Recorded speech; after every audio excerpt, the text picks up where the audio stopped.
Allahu Akbar.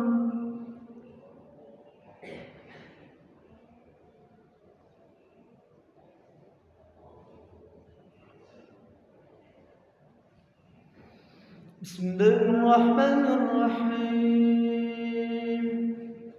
Alhamdulillahi rabbil alamin. Ar-Rahmanir Rahim, Maliki yaumiddin. Iyyaka na'budu wa iyyaka nasta'in. Ihdinas siratal mustaqim. Siratal ladzina an'amta 'alaihim ghairil maghdubi 'alaihim waladdallin.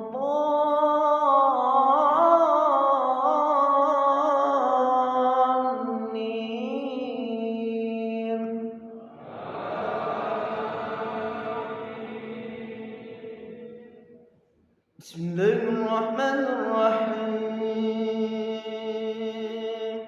Alif Lam Mim. Tanzilul kitabi la raiba fihi min rabbil alamin.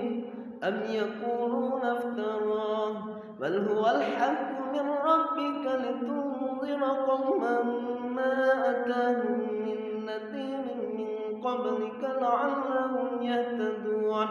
الله الذي خلق السماوات والأرض وما بينهما في 6 أيام ثم استوى على العرش ما لكم من دونه من ولي ولا شفيع أفلا تتذكرون.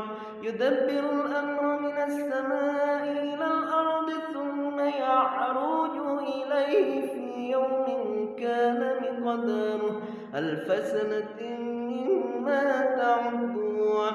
ذلك عالم الغيب والشهادة العزيز الرحيم الذي أحسن كل شيء خلقه وبدأ خلق الإنسان من طين ثم جعل نسله من سلالة من ماء مهين ثم سواه ونفخ فيه من روحه وجعل لكم السمع والأبصار والأفئدة قليلا ما تشكرون. وقالوا أئذا ضللنا في الأرض وإنا لفي خلق جديد بل هم بلقاء ربهم كافرون. قل يتوفاكم ملك الموت الذي وكل بكم ثم إلى ربكم ترجعون. ولو ترى إذ المجرمون ناكسوا رؤوسهم عند ربهم ربنا بصرنا وسمعنا فرجعنا نعمل صالحا إنا موقنون. ولو شئنا لآتينا كل نفس هداها ولكن حق القول مني لأملأن جهنم من الجنة والناس أجمعين. فذوقوا بما نسيتم لقاء يومكم هذا إنا نسيناكم وذوقوا عذاب الخلد بما كنتم تعملون إنما يؤمن بآياتنا الذين إذا ذكروا بها خروا سجدا وسبحوا بحمد ربهم وهم لا يستكبرون.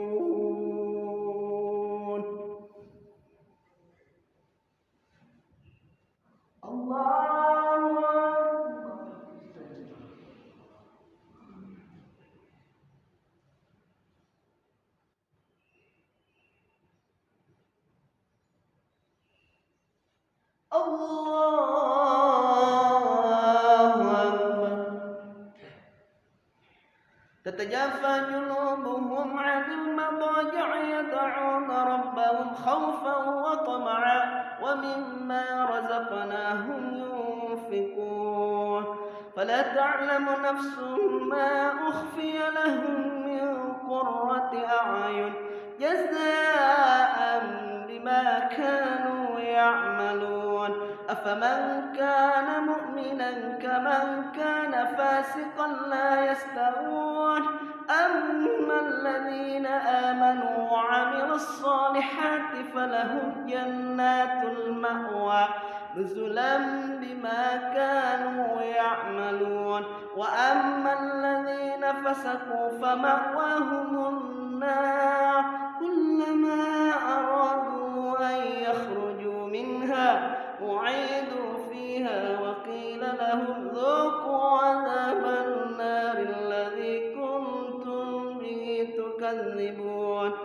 ولنذيقنهم من العذاب الأدنى دون العذاب الأكبر لعلهم يرجعون ومن أظلم ممن ذكر بآيات ربه ثم أعرض عنها إنا من المجرمين منتقمون ولقد آتينا موسى الكتاب فلا تكن في مرية من لقائه وجعلناه هدى لبني إسرائيل وجعلنا منهم أئمة يهدون بأمرنا لما صبروا وكانوا بآياتنا يوقنون إن ربك هو يفصل بينهم يوم القيامة فيما كانوا فيه يختلفون ولم يهد لهم كم أهلكنا من قبلهم من القرون يمشون في مساكنهم إن في ذلك لآيات أفلا يسمعون أولم يروا أنا نسوق الماء إلى الأرض الجرز فنخرج به زرعا تأكل منه أنعامهم وأنفسهم أفلا يبصرون ويقولون متى هذا الفتح إن كنتم صادقين قل يوم الفتح لا ينفع الذين كفروا إيمانهم ولا هم ينظرون فأعرض عنهم وانتظر إنهم منتظرون. الله أكبر.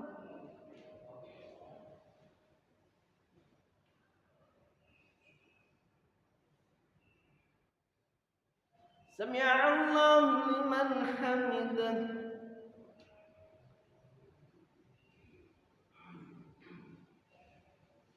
الله أكبر.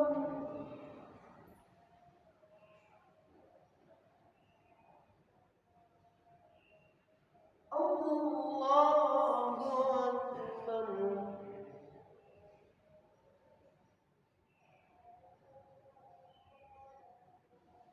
الله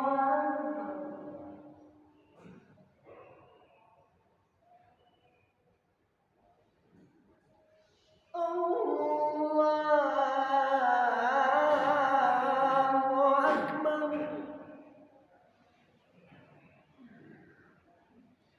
بسم الله الرحمن الرحيم الحمد لله رب العالمين الرحمن الرحيم مالك يوم الدين إياك إياك نعبد وإياك نستعين اهدنا الصراط المستقيم صراط الذين أنعمت عليهم غير المغضوب عليهم ولا الضالين.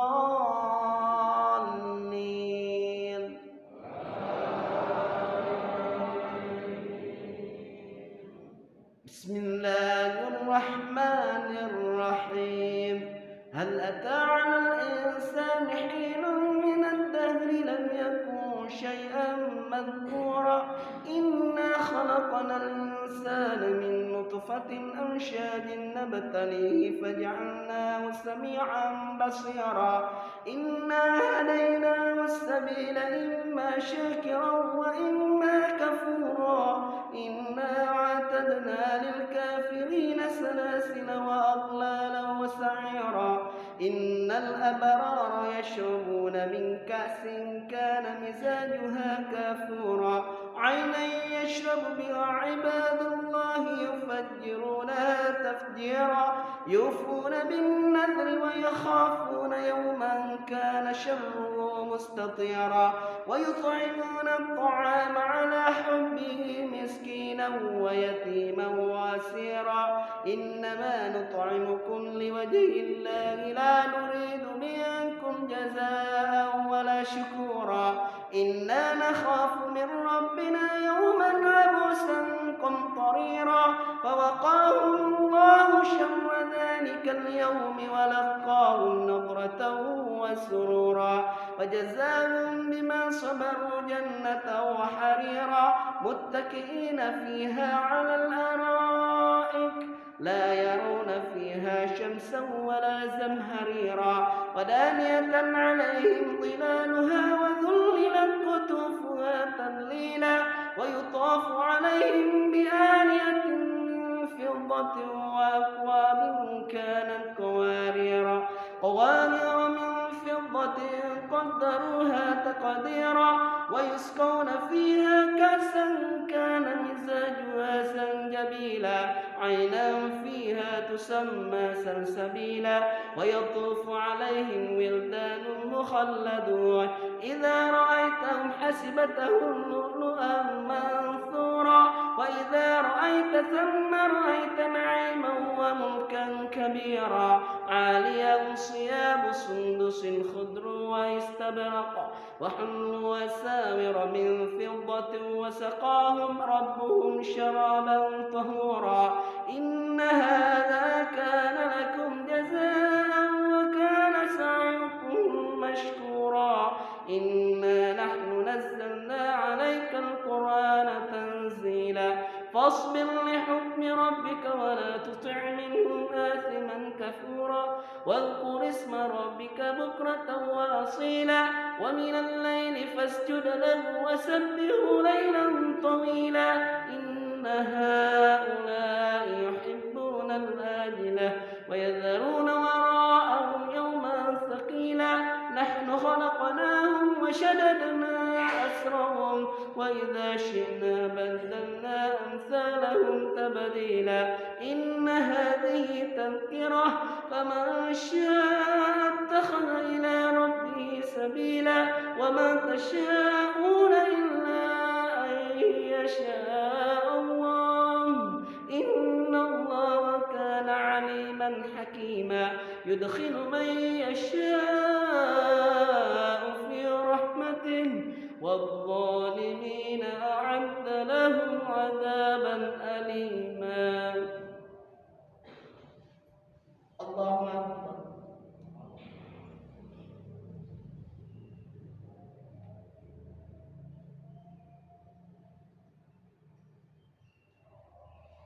سمع الله لمن حمده.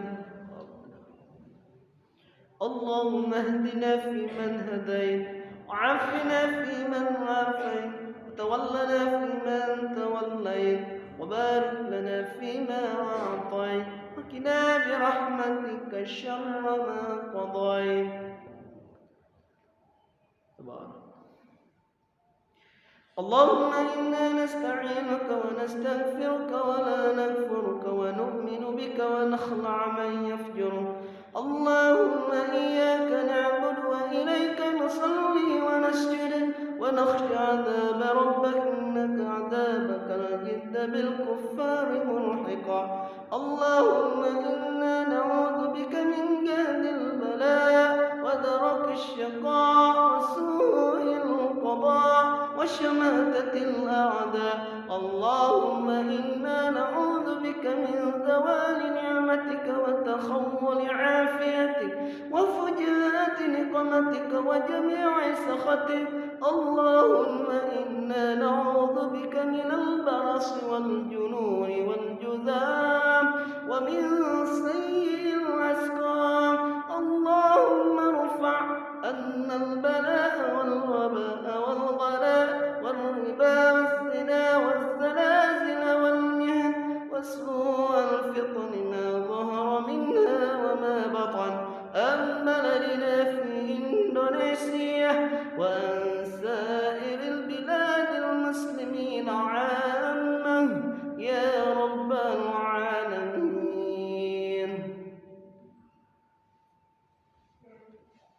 الله أكبر.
السلام عليكم ورحمة الله. السلام عليكم ورحمة الله. Astaghfirullah. إليه.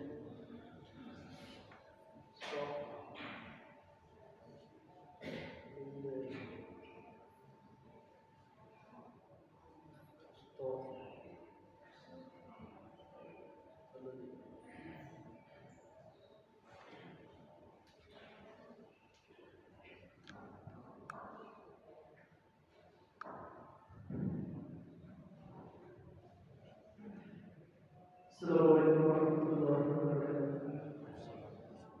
Alhamdulillah, syukurillah, salatu wassalamu ala rasulillah ya rasulillah ya subhanahu wa ta'ala. Pada kesempatan subuh hari mari kita mendengarkan subuh kita kaya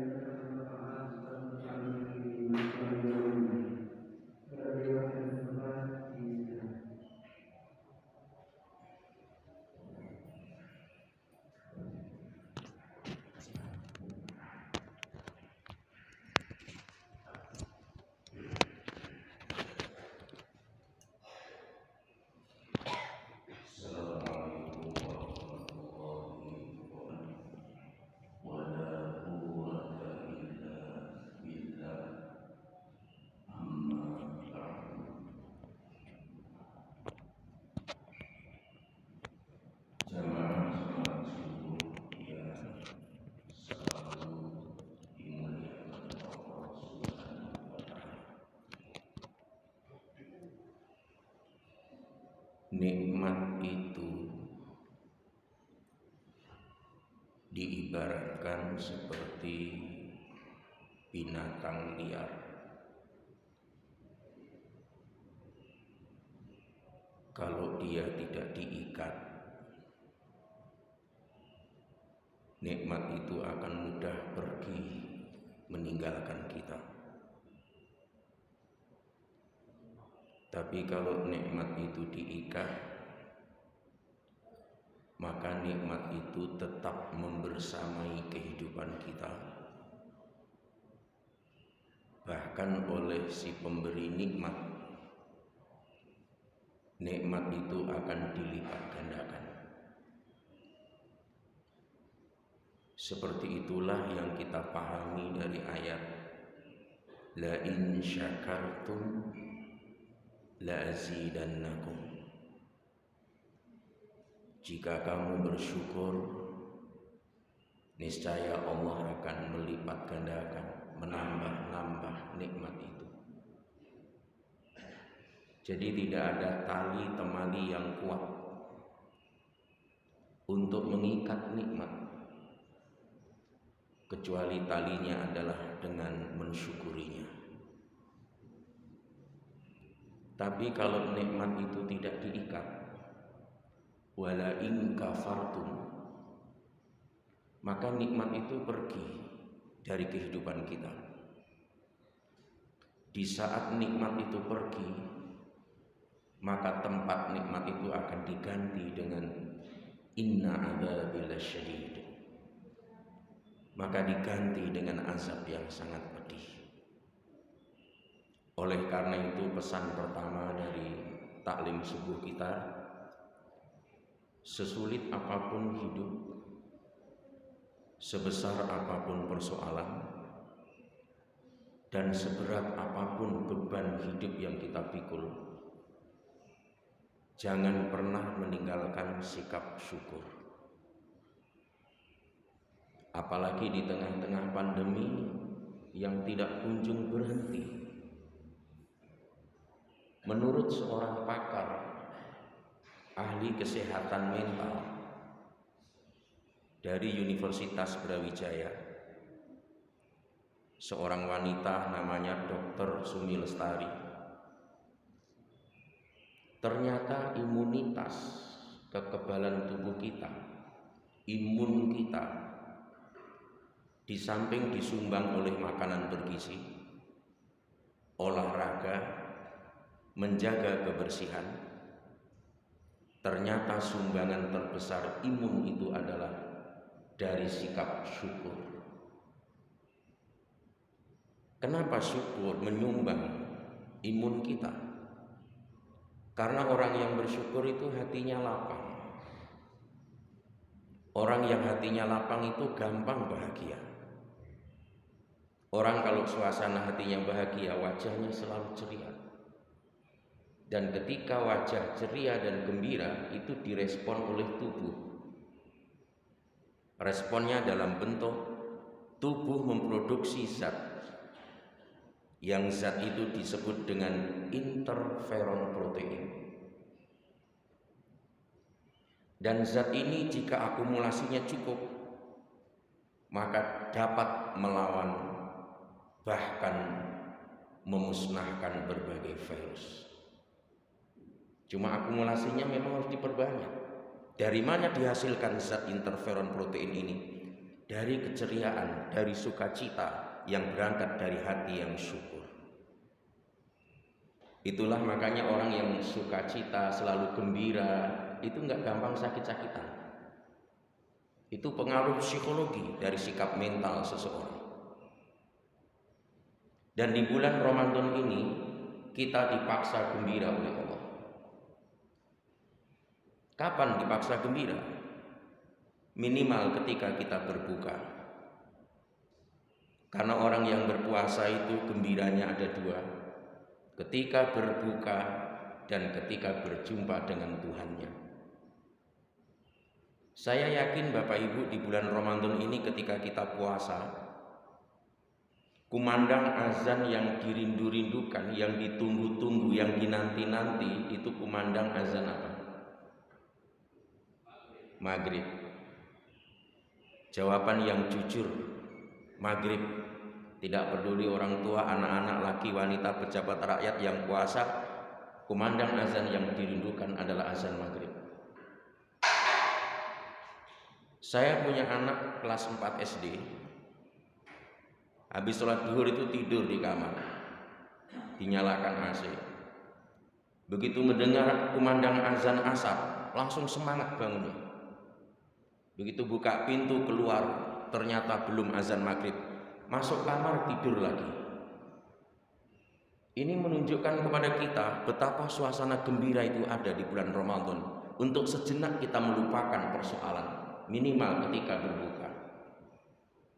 Dan ketika kita gembira seperti itu, tubuh merespon dengan memproduksi zat interferon protein, yang zat itu jika akumulasinya cukup dapat melawan dan memusnahkan berbagai virus. Makanya di samping makan yang bergizi, jaga kebersihan, bermasker, jaga suasana hati kita. Karena itu memberikan sumbangan yang tidak sedikit terhadap imun kita, imunitas kekebalan tubuh kita. Apalagi kita adalah umat Nabi Muhammad SAW, yang setiap pagi, setiap petang kita diajarkan wirid. Raditu billahi rabba wa bil islami dina wa bi Muhammadin sallallahu alaihi wasallam nabiyya wa rasulah. Aku ridho Allah Tuhanku, Islam agamaku, Nabi Muhammad nabi dan utusan Allah. Ada orang mewiridkan zikir ini pagi petang, 3 kali pagi, 3 kali petang, tapi wajahnya enggak ceria, wajahnya bermuram durja. Itu sebenarnya tanda ketidakridhoannya kepada Allah Subhanahu wa taala. Orang mewiridkan zikir itu mesti connect dengan suasana batinnya.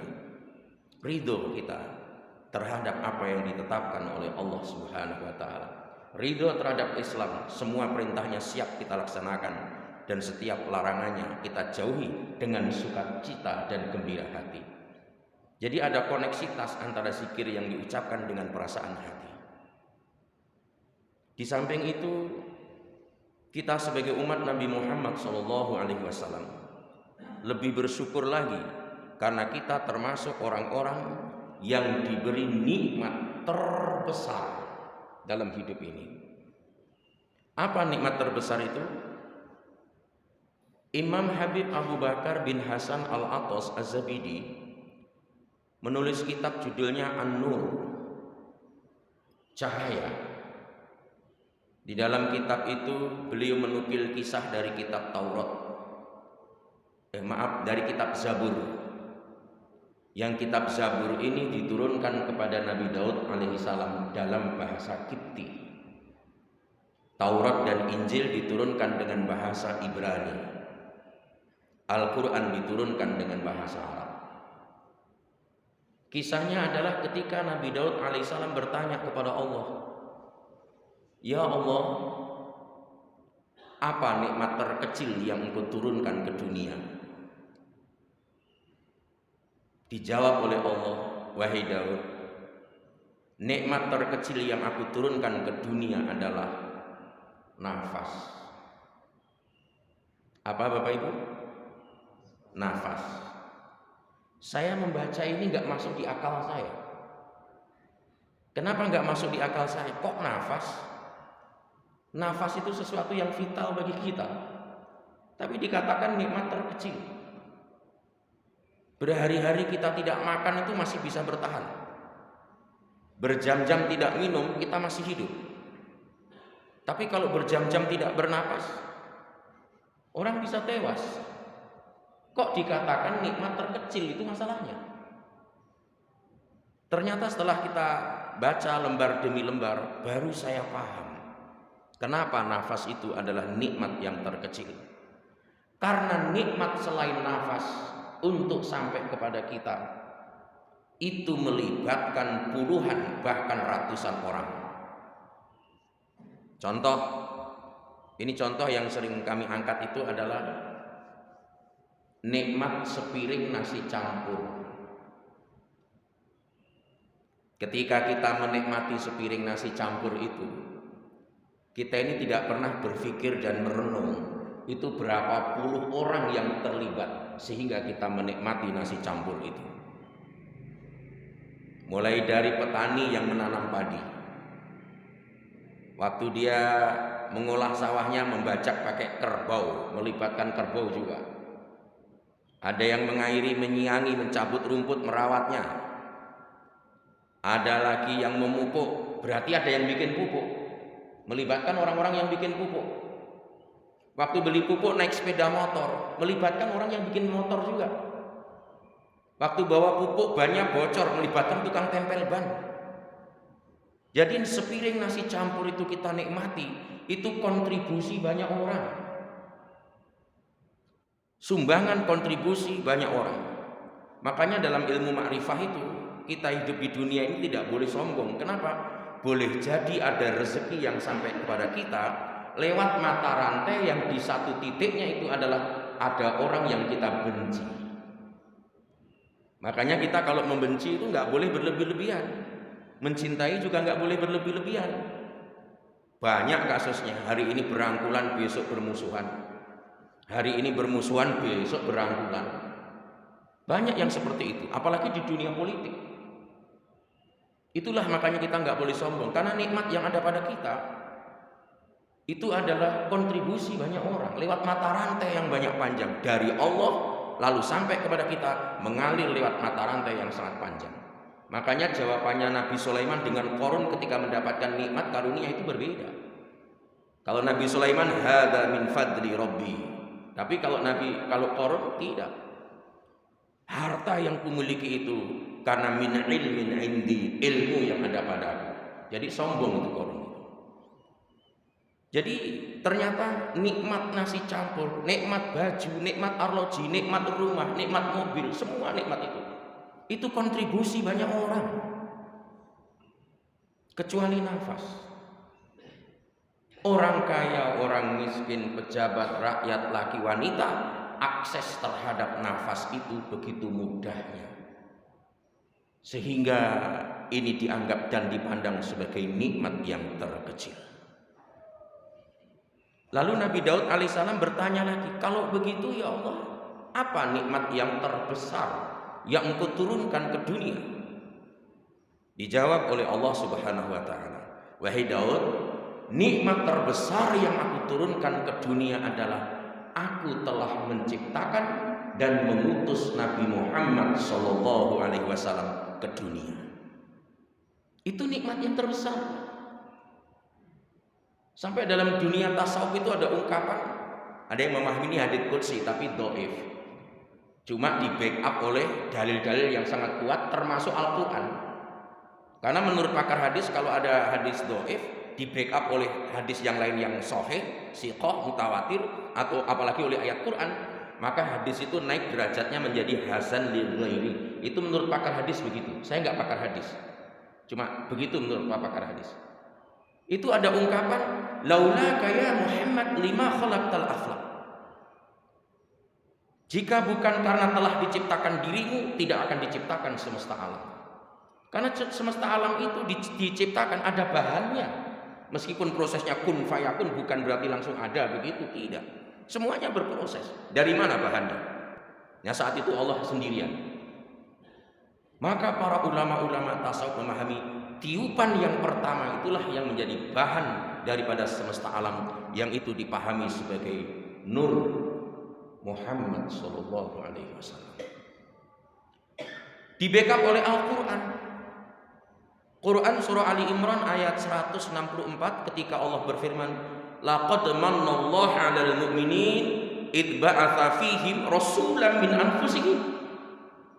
Sungguh Allah telah memberikan karunia terhadap orang-orang mukmin itu. Apa bentuk karunia-Nya? Ketika Dia mengutus seorang rasul dari kaummu sendiri. Jadi Al-Qur'an juga memandang Nabi Muhammad itu adalah karunia.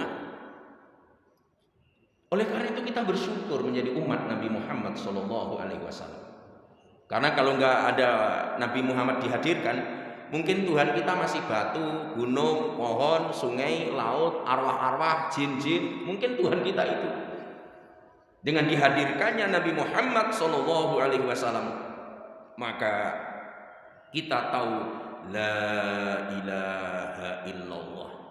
Bahkan ada yang memahami ketika diciptakan Siti Hawa untuk proses menjadi suami istrinya, itu mahar yang digunakan adalah la ilaha illallah Muhammadur Rasulullah. Allah yang maha tahu bertanya, Adam, dari mana kamu tahu kalimat ini? Ya Allah, ketika Engkau tiupkan ruh dalam diriku, aku menatap ke aras, di sana tergantung tulisan la ilaha illallah Muhammadur Rasulullah. Jadi Nabi Muhammad itu nikmat yang terbesar, bukan nikmat ecek-ecek. Cukup menjadi umat Nabi Muhammad konsisten, luar biasa. Dan itu ada pada kita. Quran surah Ali Imran ayat 164 dilanjutkan. Beliau itu dihadirkan satu, yatlu alaihim ayatih, menerangkan ayat-ayat Allah Subhanahu wa taala. Ini ayat-ayat di sini yang dimaksud belum Quran, meskipun Quran itu bagian dari ayat.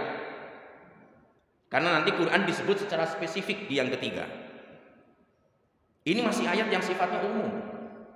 Karena bumi ini ayat, langit itu ayat, laut itu ayat, api itu ayat, diri kita manusia itu ayat, nyamuk itu ayat, tumbuhan itu ayat, bahkan berpasangan saja itu juga ayat. Makanya Quran mengatakan wa min ayatihi an khalaqalakum min anfusikum azwajan litaskunu ilaiha. Jadi berpasangan itu ternyata juga dibahasakan ayat. Ayat-ayat ini diterangkan oleh baginda Rasul Muhammad sallallahu alaihi wasallam. Dari mana kita tahu? Tadi kita sholat subuh berjamaah di Masjid Ar-Rahman, Jalan Injek Dengoyo, sujud tilawah, dinaungi bulan Ramadan. Itu nilainya sama dengan sholat subuh berjamaah di Masjid Ar-Rahman, sujud tilawah 70 Jumat di luar bulan suci Ramadan. Dari mana kita tahu? Dari Nabi Muhammad sallallahu alaihi wasallam. Karena amalan fardu yang dilakukan di bulan Ramadan itu nilainya sebanding dengan sab'ina faridatan fi ma siwa, sama dengan 70 fardu di luar bulan Ramadan. Berarti satu kali sholat Jumat kita tadi, sholat subuh kita tadi sama dengan 70 subuh kita di luar Ramadan. Kok kita tahu? Nabi Muhammad yang memberitahu. Jadi ayat-ayat Allah ini diterangkan oleh Nabi Muhammad sallallahu alaihi wasallam. Terus yang kedua, ayatnya disambung wa yuzakkihim. Apa itu wa yuzakkihim? Disucikan jiwanya, jiwa-jiwa mereka. Itu mengisi terbesar Rasulullah juga itu. Karena najis terbesar itu ketika jiwa kita bercokol kemusyrikan dan kekafiran. Makanya mengapa orang kafir, orang non muslim itu dikatakan najis? Itu yang najis bukan tubuhnya, yang najis bukan badannya. Kita boleh bersentuhan, bergandengan, berjabat tangan dengan dia, tapi ingat, yang disebut najisnya dia itu adalah karena jiwanya bercokol kekafiran dan kemusyrikan. Ini harus dibersihkan jiwa ini. Karena nanti kalau manusia meninggal, Allah tuh nggak melihat tubuh kita. Mau tubuh kita rusak, mau dihajar prostat, mau dihajar gula, mau tumor liver, itu nggak ada urusan dengan Allah Subhanahu wa taala. Tapi yang ada urusan dengan Allah, bagaimana jiwanya? Amarah, lawamah, atau mutmainah? Kalau dia mutmainah, maka Allah memanggil ya ayyatuhan nafsul mutmainah, wahai jiwa yang tenang. Jadi yang dipanggil itu jiwanya kalau meninggal dunia. Bahkan saya baca di kitab-kitab klasik itu, nanti di akhirat itu kita ulama-ulama itu berdebat. Kita ini kalau masuk surga nanti di akhirat dengan tubuh ini atau tubuh yang lain atau tubuh ini yang dimodifikasi. Itu berdebat para ulama. Pikiran saya kayaknya saya mengikuti pendapat tetap dalam postur tubuh seperti ini meskipun dengan sedikit modifikasi. Tinggi badannya, anatomi tubuhnya itu mengalami perubahan. Makanya ketika ada nenek-nenek datang kepada Rasulullah, ya Rasulullah, doakan saya masuk surga. Itu Nabi bicara serius sebenarnya, tapi dianggap seriusnya itu dikira salah terima itu nenek-nenek. Nabi menjawab, mohon maaf nenek, tidak ada nenek-nenek masuk surga.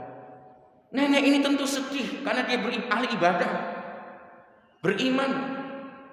Dikiranya dia yang nggak masuk surga. Tapi ternyata yang dimaksud tidak ada nenek-nenek masuk surga. Ketika nenek itu masuk surga, tentu bukan dengan tubuh yang seperti sekarang ini. Begitu maksudnya. Jadi oleh karena itu, jiwa ini adalah punya kecenderungan ke kanan, ke kiri, halal, haram, baik, buruk, fujur, takwa. Makanya Quran mengatakan fa'alhamaha fujuraha wa taqwaha, kepada jiwa diilhamkan kefasikan dan ketakwaan, Makanya kita dibimbing dengan akal. Akal belum cukup, dibimbing dengan wahyu. Setelah ada wahyu, kita memohon hidayah taufik. Itu yang selalu kita minta kalau baca Fatihah. Ihdinas siratal mustaqim, tunjukilah kami ke jalan yang lurus. Itu kita memohon petunjuk, itu maksudnya hidayah apa yang kita minta? Hidayah tabiat ada, hidayat insting ada, hidayat akal ada, hidayat agama ada. Yang belum ada apa? Tinggal hidayah yang kelima, yaitu hidayah taufik untuk mengamalkan ajaran agama itu. Para jamaah yang dimuliakan Allah Subhanahu wa taala, wa yuzakkihim, itu yang kedua. Yang ketiga, wa yu'allimuhumul kitab. Beliau hadir menerangkan kitab. Kitab di sini yang dimaksud baru Al-Qur'an. Makanya ketika ada ayat dzalikal kitabu la raiba fi, kitab ini yang dimaksud kitab apa? Semua mufassir itu sepakat kitab di sini termasuk nama lain daripada kitab suci Al-Qur'an. Karena Al-Qur'an itu namanya banyak sekali. Jadi kitab yang dimaksud adalah Al-Qur'an. Berarti kehadiran Rasulullah adalah menerangkan kitab ini. Dan kita hakul yakin la raiba fi, tidak ada keraguan padanya. Kalau bapak-bapak saya tanya, air laut itu rasanya apa? Air laut rasanya asin. Kayaknya pernah mencicipi kayaknya. Jadi air laut itu asin. Tiba-tiba Quran mengatakan di dasar laut itu ada air. Bahkan ada sungai yang airnya itu tawar. Itu tidak bercampur dengan air asin. Itu sebelum kemajuan ilmu oceanografi, ilmu kelautan. Quran itu diejek-ejek. Quran itu kitab fiksi. Quran itu imajinasi. Bagaimana mungkin air laut ada air tawarnya? Itu nggak mungkin. Maka dianggap sihir-sihir di masa lampau itu Quran. Ternyata dengan kemajuan ilmu oceanografi sudah bisa dideteksi, diketahui di dasar laut bahkan ada danau yang itu tempat berkumpulnya air tawar itu, dan itu diangkat ke daratan, airnya sangat tawar dan segar. Itulah Al-Quran. Dari mana kita tahu? Karena kita nggak ahli oceanografi. Dari Quran. Itu dijelaskan oleh Nabi Muhammad SAW. Terus ada berita lagi dalam Quran. Di dasar laut itu ada gunung berapi. Itu diejek-ejek juga itu. Yang namanya api itu pasti padam dengan air. Kok ada gunung berapi di dasar laut? Itu mana mungkin? Impossible, mustahil, nggak masuk di akal. Ternyata sekarang terbukti, Pak. Bahkan Selandia Baru terpisah dari induknya benua Australia itu disebabkan ledakan gunung berapi di bawahnya yang terjadi 85 juta tahun yang lalu. Itu begitu menurut para pakar, Pak.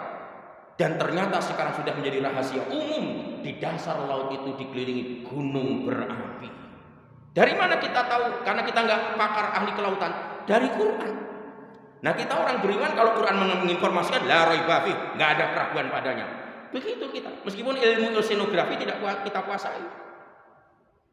Begitu juga ketika Al-Quran memerintahkan wanita yang ditinggal mati suaminya atau cerai, tidak boleh langsung dinikahi. Harus menunggu masa iddah 3 kali kurang lebih 3 bulan sekian hari. Itu oleh pakar genetik Yahudi keturunan Jerman, kalau nggak salah namanya Profesor Robert Wilhelm. Ini kok Islam tuh ajarannya aneh-aneh. Orang mau nikah kok harus nunggu masa iddah segala macam. Akhirnya sang pakar genetik itu meriset. Dari sekian hasil risetnya adalah, penemuannya adalah ternyata setiap laki-laki itu meninggalkan rekam jejak pada diri istrinya, semacam sidik jari. Jadi sidik jari itu ternyata bukan saja di tangan, di situ juga ada sidik jari. Coba nanti diamati, bener nggak ini ada sidik jarinya? Ternyata itu, dan itu sekali melekat untuk terhapus itu nunggu waktu 3 bulan sekian hari. Berangsur-angsur hilang itu butuh waktu itu. Akhirnya sang pakar bilang, oh pantas ajaran Islam ada masa iddah. Iseng-iseng dia cek istrinya. Begitu dicek istrinya dia terkejut. Kenapa? Dalam diri istrinya ada 3 rekam jejak. Ada 3 sidik jari. Yang satu persis dengan miliknya. Ini yang 2 siapa yang punya ini? Kalau jamaah Arab kan nggak mungkin ya. Nggak mungkin orangnya soleh-soleh semuanya. Siapa yang punya? Akhirnya diinterogasi itu istrinya dan akhirnya mendapatkan pengakuan dia telah berselingkuh dengan 2 orang laki-laki. Akhirnya 3 orang anaknya itu tes DNA. Ternyata dari 3 orang anaknya 1 yang DNA-nya sama dengan dia. Akhirnya istrinya diceraikan. Padahal siap dimaafkan asal mau masuk Islam, tapi nggak mau, akhirnya diceraikan. Dan sang peneliti ini konon akhirnya masuk Islam. Dari mana? Dari masa idah. Dari mana kita tahu masa idah? Perintah Quran. Siapa yang menjelaskan? Nabi Muhammad sallallahu alaihi wasallam. Wa yu'allimuhumul kitab. Yang terakhir, saya biasanya kalau ceramah subuh Sabtu Ahad itu sampai terbit matahari langsung kita sholat duha di awal waktu. Cuma ini hari Jumat sangat padat, ya kita akhiri aja. Ini pun sudah melampaui kayaknya. Biasanya ada tulisan maksimal 15 menit, ini nggak ada ya, saya berani aja lewat 15 menit. Bapak Ibu jamaah yang dimuliakan Allah Subhanahu wa taala. Yang terakhir, wal hikmah yaddu alaihim ayati wa yuzakkihim wa yuallimuhumul kitab wal hikmah. Apa itu wal hikmah? Wal hikmah ini oleh para mufasir dipahami sunnah-sunnahnya. Sunnah yang dimaksud adalah perilaku kehidupan Rasulullah Muhammad sallallahu alaihi wasallam. Dari mana kita tahu itu semuanya? Dari Nabi Muhammad. Cuma sayang, kata-kata sunnah ini sudah mengalami pengkerdilan, pembonsaian, bahkan menjadi politik identitas. Itu yang saya sedih. Ketika ada seorang sahabat setiap ketemu saya selalu bilang begini, Ustadz, kapan antum itu mengamalkan sunnah? Saya itu kaget terus Pak, tapi saya anggap angin lalu aja.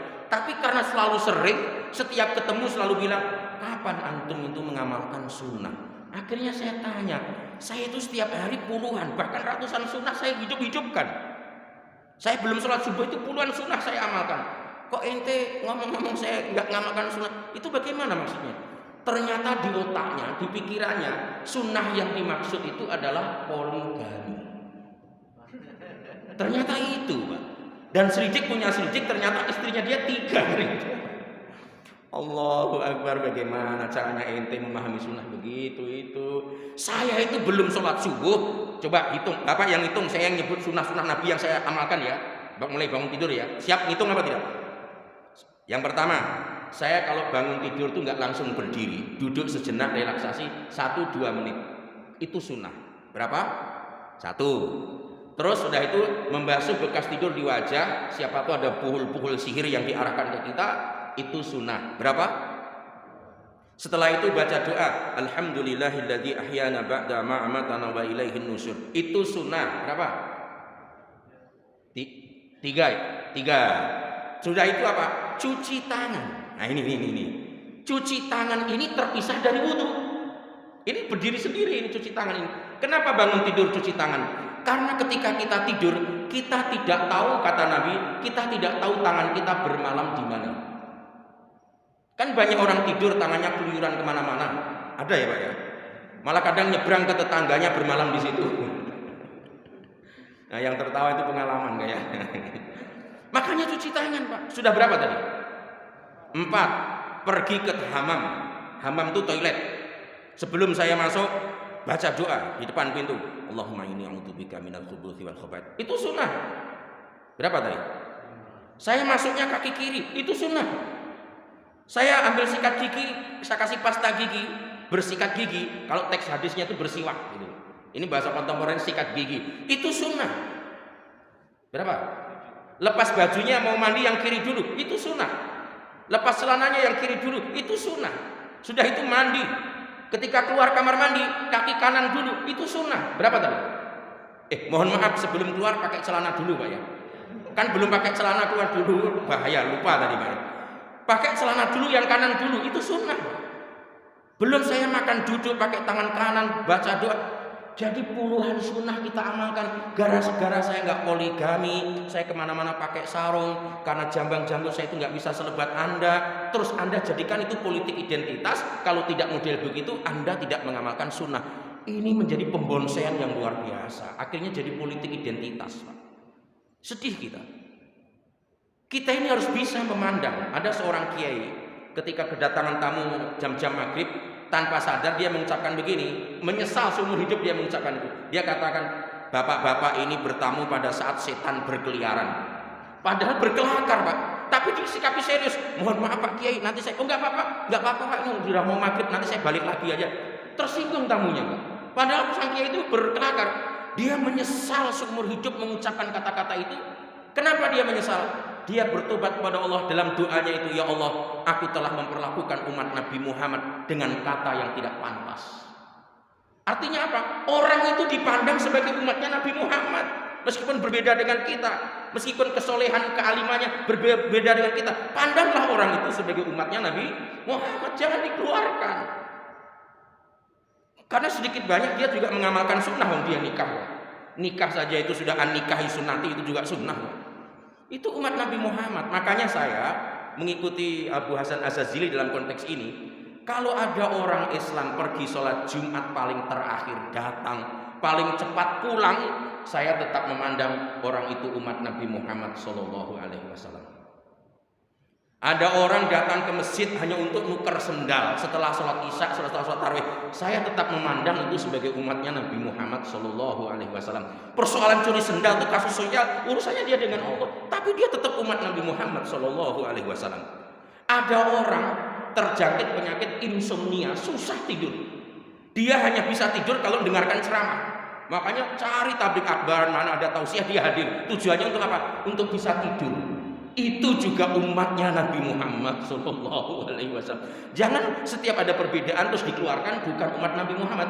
Ini namanya mengamalkan sunnah himyah, sunnah ruhiyah. Azizun alaihi ma anittum harisun alaikum bil mu'minina raufur rahim. Jadi setiap kita itu memandang orang lain dengan terasa berat olehnya penderitaan yang dia alami. Harisun alaikum, menginginkan keselamatan dan keimanan. Bil mu'minina raufur rahim, belas kasihan terhadap orang-orang mukmin. Mestinya begitu. Jangan karena kita nggak poligamis setiap datang, ente itu kapan mengamalkan sunnah? Lah kita ini kan itu sunnahnya memangnya cuma itu saja masalahnya, Pak ya. Jadi oleh karena itu Nabi Muhammad adalah nikmat yang terbesar dan nafas adalah nikmat terkecil. Bersyukurlah, cerialah, hadapilah. Jangan terlalu cemas takut berlebihan menghadapi corona. Tetap taat protokol kesehatan, cuci tangan, social distancing, bermasker. Itu bagian daripada ikhtiar yang diajarkan oleh Allah Subhanahu wa taala. Jangan seperti orang-orang yang ekstrem, dia bilang kita ini harus takut kepada Allah, nggak takut sama corona. Ini benar secara teori, tapi prakteknya nggak begitu. Semua kita takut kepada Allah, nggak takut sama harimau. Tapi kalau ketemu harimau lapar, lari apa tidak? Coba nggak lari. Harimau itu diberi insting, diberi tabiat oleh Allah. Kalau dia lapar, siapa yang di depannya itu yang diterkam. Nggak memilah, oh ini ustadz ini minggir dulu. Nggak ada begitu, Pak. Lapar biar ustadz dimakan dia pokoknya. Kecuali ada qadarullah namanya. Ada kodok, tapi kodoknya makan. Makanya kalau ketemu harimau saya lari ya. Qadarullahnya diberiin, kecuali kalau ada qadarullah. Masalahnya qadarullah itu hak prerogatifnya Allah Subhanahu wa taala. Mudah-mudahan ada guna manfaatnya. Mohon maaf terlalu lama waktu yang digunakan. Wallahu waliyul muttaqin. Assalamualaikum warahmatullahi wabarakatuh.